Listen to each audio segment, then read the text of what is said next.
আসলাম কোথায়? দীঘা। তা বন্ধুরা লোকাল ট্রেনে জার্নি করলাম, খুব ভালো লাগলো। 60 টাকায় দীঘা পৌঁছে গেলাম। এর থেকে আর বড় পাওনা কি? বাঙালিদের দীপুদা এখন হাতের মুঠোয়। গুড মর্নিং এভরিওয়ান, কেমন আছেন? আশা করি ভালো আছেন। আর আমাদের ভিডিও দেখছেন তো। আর কোথায় যাচ্ছি টাইটেল আর থাম্বনেল থেকে তোমরা বুঝতেই পারবে। আর এখন বাজে 4:30 আর আমরা রেডি হয়ে গেছি। এবার আমরা বেরোবো। আমাদের গন্তব্য কোথায় তোমরা দেখতে জানতে পারবে। তো বন্ধুরা কন্টিনিউ দেখতে থাকো। আর আমাদের যারা নতুন দেখবে আমাদের ফ্যামিলি মেম্বার হয়ে যাও, পাশে সাবস্ক্রাইব করে পাশে বেল আইকনটা অন করে দেবে। অল করে দেবে, যখন ভিডিও ছাড়বো তোমাদের কাছে নোটিফিকেশন চলে যাবে। বন্ধুরা দেখতে থাকো। তো চলো দেখতে থাকো। বন্ধুরা বেরিয়ে তো পড়লাম। প্রথমে যাবো হাওড়া। তা যাচ্ছি কোথায় তোমরা থাম্বনেল দেখে তো বুঝতেই পেরেছো, যাচ্ছি হলো দীঘা। তা 2025-এর এই দীঘা। আর এই এখন সামনে তোমাদের অনেক ছুটি আছে, গরমের ছুটি আছে, তারপর ঈদের ছুটি আছে। তাই বন্ধুরা চলে এসছি হাওড়া। বাজে হলো 5:20। তা বন্ধুরা কোথায় যাচ্ছি, কি করব, সম্পূর্ণ তোমরা জানতে পারবে। বন্ধুরা সঙ্গে থেকো। আর এই ভোরে কলকাতা সত্যি খুব সুন্দর। তা কন্টিনিউ দেখতে থাকো। আশা করি এই ভিডিওটা তোমাদের ভালো লাগবে। কি করছি, কোথায় যাব, সম্পূর্ণ দেখাবো। তা কন্টিনিউ দেখতে থাকো। বন্ধুরা আমরা প্রথমে ঢুকেই টিকিট কেটে নিলাম আর ট্রেন দেখে নিলাম কি ট্রেন আছে। তো তোমরা এইভাবেই যাত্রা করো। বন্ধুরা বেরিয়ে তো পড়েছি বাড়ি থেকে। কোথায় যাচ্ছি তোমরা থাম্বনেল দেখে তো বুঝতেই পেরেছো। তা বন্ধুরা আমরা যাচ্ছি দীঘা। দীঘা এবার 2025-এর যে লুকটা সেটাই তোমার সঙ্গে শেয়ার করবো। তা বন্ধুরা হাওড়ায় এসে আজকে তাম্রলিপ্ততে আমরা ভেবেছিলাম উঠবো, তাম্রলিপ্ত জেনারেলে। কিন্তু বন্ধুরা তাম্রলিপ্ত আজকে লেট আছে আর ছাড়বে হলো 10:06। তা বন্ধুরা আমরা ভায়া হয়ে যাচ্ছি, মানে ভেঙে ভেঙে, মানে আমরা এখান থেকে যাবো মেচেদা, মেলা থেকে দীঘার কেন্দ্র। তা বন্ধুরা পেয়ে গেছি হলো মেদিনীপুর লোকাল 5:20। তা বন্ধুরা উঠে পড়েছি, সিটও পেয়ে গেছি।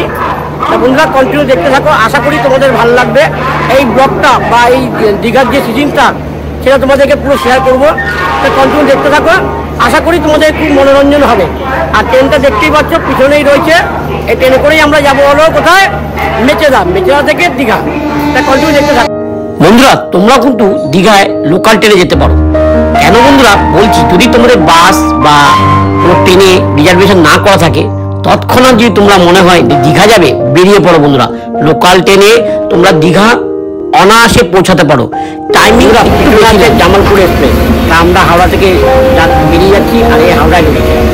কন্টিনিউ দেখতে থাকো। বন্ধুরা এই প্রাকৃতিক সৌন্দর্য নিতে নিতে ট্রেন চললো তার গন্তব্য কোথায়? মেচেদা। তা বন্ধুরা এই ট্রেনে করেই আমরা যাব হলো মেচেদা। আর এই দুই দিকের পরিবেশ এত সৌন্দর্য দেখতে দেখতে কখন যে আমরা মেচেদা পৌঁছে গেছি। বন্ধুরা আমরা তো পৌঁছে গেলাম মেচেদাতে। তা বন্ধুরা আমরা এবার ধরবো হলো দীঘাগামী ট্রেন। তা এখন বাজে 8:08। তা বন্ধুরা এখন এই মেচেদা স্টেশনে দাঁড়ালাম। তা আমরা ভায়া হয়ে যাচ্ছি বলে, আর টিকিটের ফ্যারটাও অনেকটা কম। তা তোমরা যদি এই ভায়া হয়ে যাও তা তোমরাও যেতে পারো। তা কন্টিনিউ দেখতে থাকো। এই হলো মেচেদা স্টেশন। এই স্টেশনেই আমরা এখন আসবে আমাদের হলো যে মেচেদা দীঘা। তা বন্ধুরা কন্টিনিউ দেখতে থাকো। বন্ধুরা আমরা তো তোমাদেরকে আগেও তাম্রলিপ্ত দেখিয়েছি, তারপর তাম্রলিপ্তর হলো মানে জেনারেল। তা বন্ধুরা এবার তো আমরা মানে কাট আউট মানে কী করে যাচ্ছি সেটা হলো এই লোকাল ট্রেনে। তা মেচেদা হয়েও তোমরা যেতে পারো। যাদের দীঘা যাওয়ার খুব ইচ্ছা, যা তৎক্ষণাৎ মানে তাড়াতাড়ি যেতে চাও, রিজার্ভেশন করা নেই, তা তোমরা এই পথ দিয়ে যেতে পারো। এই রুটটাও খুব ভালো। তা আজকে তোমাদেরকে এই রুটটাই দেখা যাচ্ছে। তোমরা কন্টিনিউ দেখো, আশা করি ভালো লাগবে। আমরা এখন 8:08 আমরা নেমে পড়লাম মেচেদায়। মেচেদা থেকে এবার দীঘাগামী ট্রেন আসছে। এই ট্রেনে ধরেই আমরা চলে যাব কোথায়? দীঘা। তা বন্ধুরা তোমাদের একটা ইনফরমেশন দিয়ে থাকি, এখন সাঁতরাগাছি থেকেও দীঘার ট্রেন আছে, সেটা ইমু ট্রেন বা লোকাল ট্রেন, সেটা তোমায় জানাবো। তোমরা কন্টিনিউ দেখতে থাকো।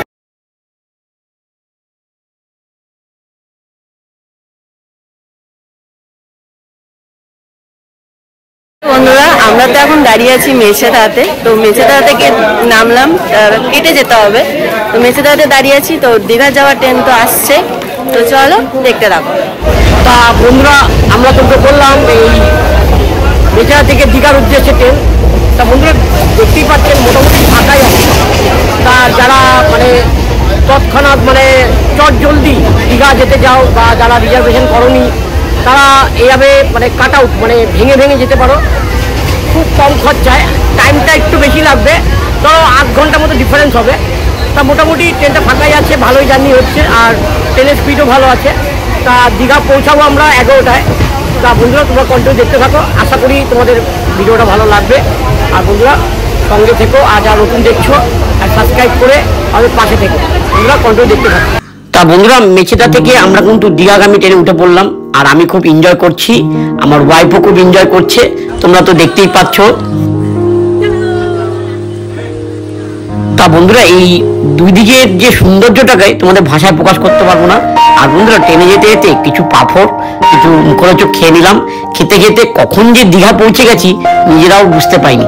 যাই বন্ধুরা, এই হলো দীঘা, যেটা হলো দীপুদা, মানে বাঙালির একটা মানে বিশ্বস্ত মানে একটা এমন জায়গা যেখানে কম খরচায় বাঙালি ঘুরে আসতে পারে। তা বাঙালি বলবো না, সবাই ঘুরে আসতে পারে। আর দেখতেই পেলেন ওই হলো জগন্নাথ মন্দির। দীঘা কিন্তু এখন শুধু সমুদ্র না, আছে হলো জগন্নাথ। বন্ধুরা চলে আসলাম কোথায়? দীঘা। তা বন্ধুরা লোকাল ট্রেনে জার্নি করলাম, খুব ভালো লাগলো। 60 টাকায় দীঘা পৌঁছে গেলাম, এর থেকে আর বড় পাওনা কি? বাঙালিদের দীপুদা এখন হাতের মুঠোয়। তা বন্ধুরা আমরা এখন চলে এসেছি দীঘায়, এখন বাজে 11টা 9। তা আমরা 11টা 9 এখানে নামলাম। নেমে দীঘায় কি হোটেল নেব, আর সবচেয়ে বড় কথা কি করতে এসেছি সেটাও তোমাদের জানাবো। তা কন্টিনিউ দেখতে থাকো, আশা করি তোমাদের এই ব্লগটা খুব ভালো লাগবে। আর যারা চিন্তা করছো যে আসবে কি আসবে না, বেরিয়ে পড়ো। 60 টাকা লোকাল ট্রেনে চলে আসো দীঘা। আমি নিজে বলছি খুব আনন্দ করলাম, আনন্দ পাচ্ছি। আর এবার কোথায় যাবো, কোন হোটেল নেবো, আর কী কী সাইট সিন দেখবো সেটাও দেখাবো, কন্টিনিউ দেখতে থাকো। আর গিয়ে কি হোটেল নেবো তোমরা দেখতে থাকো। মানুষের উন্মাদনা দেখুন, এখন এই গরমের মধ্যেও চলে এসছে দীঘা। বন্ধুরা এখন কিন্তু দীঘা কিন্তু শুধু সমুদ্র না, চলে এসছে জগন্নাথ। আমরা জগন্নাথ দেখতে এসেছি, তোমরা দেখো, তোমাদেরও দেখাবো, কন্টিনিউ দেখতে থাকো। তা বন্ধুরা দেখতেই পাচ্ছেন ওই হলো দীঘা জগন্নাথ মন্দির। সত্যি বন্ধুরা পুরী আর দীঘার জগন্নাথ মন্দিরের মধ্যে একদম মিল আছে। তা বন্ধুরা খুবই সুন্দর লাগলো, তোমরাও এসো, সামনে অক্ষয় তৃতীয়াতেই মনে হয় তা উদ্বোধন। বন্ধুরা আমরা তো বেরিয়ে পড়লাম দীঘা এক্সপ্লোর করব। তা বন্ধুরা তোমরা দেখতেই পেলে জগন্নাথ মন্দির, ট্রেন থেকে নেমে তোমরা জগন্নাথ মন্দির দেখতে পাবে। এখানে আরও কি কি আছে সেটাও তোমায় দেখাবো। তা আমরা যারা আমার যে আগের যে দীঘার ভিডিওগুলো তোমরা দেখেছো, যারা দেখোনি তারা অবশ্যই দেখে নিও। তা আমরা এখানে এখন বেরিয়ে কি করব সেটাই তোমায় দেখাবো। আর দীঘা স্টেশনটা তোমরা একটু দেখে নাও, আশা করি ভালো লাগবে। বন্ধুরা এই স্টেশনের ভিড় আর এই দেখতেই পেয়েছেন যে কলকাতা শহরে যে গরম, এই গরম মানে উপেক্ষা করেই মানুষ কিন্তু দীঘা 12 মাস মানে গ্রীষ্ম বর্ষা শীত, দীঘাই হলো বাঙালিদের শ্রেষ্ঠ দীপুদা। তা বন্ধুরা কি বলবো, মানে এই ভিড় দেখে আর ভাবছি যে সত্যি মানুষ ঘুরতে ভালোবাসে। আর এই হলো স্টেশনের বাইরের পরিবেশটা, স্টেশনের ভিতরটাও দেখালাম। তোমরা কিন্তু বন্ধুরা কোনো নার্ভাস হও না, বেরিয়ে পড়ো, দীঘা চলে আসো ফ্যামিলি নিয়ে। আর সামনে অনেক ছুটি আছে, শনি রবিবার দেখেও তোমরা আসতে পারো, খুবই ভালো লাগবে। তা বন্ধুরা আমরা এখানে বেরিয়ে তা বন্ধুরা ভাবি মনে হয় দীঘা আসলে তার মানে কি বলবো, মানে এই যে মানে পিছনের যে দেখছো ভিড়, তা সত্যি বন্ধুরা এই দীপুদা যে বাঙালি বলে দীপুদা, তার অনেক মাহাত্ম্যই আছে। তা ভিড় দেখে বুঝতে পারছো যে দীঘার আজ কি পরিমাণ ভিড়। তা তোমরা চলে আসো, তোমরা দেরি করো না, সামনে আছে জগন্নাথ মন্দিরের উদ্বোধন, কবে সেটাও তোমায় জানাবো, তা কম্পিউটার দেখতে যাবো। তা বন্ধুরা তোমাদেরকে আমি দেখালাম লোকাল ট্রেনে তোমরা দীঘা যাবে কি করে। তা অনেক খরচা করে তো অনেকে দীঘায় যায়, আমি কম খরচায় তোমাদেরকেও দেখালাম, তোমরাও যাও। আর ভিডিওটা কেমন লাগলো অবশ্যই জানিও।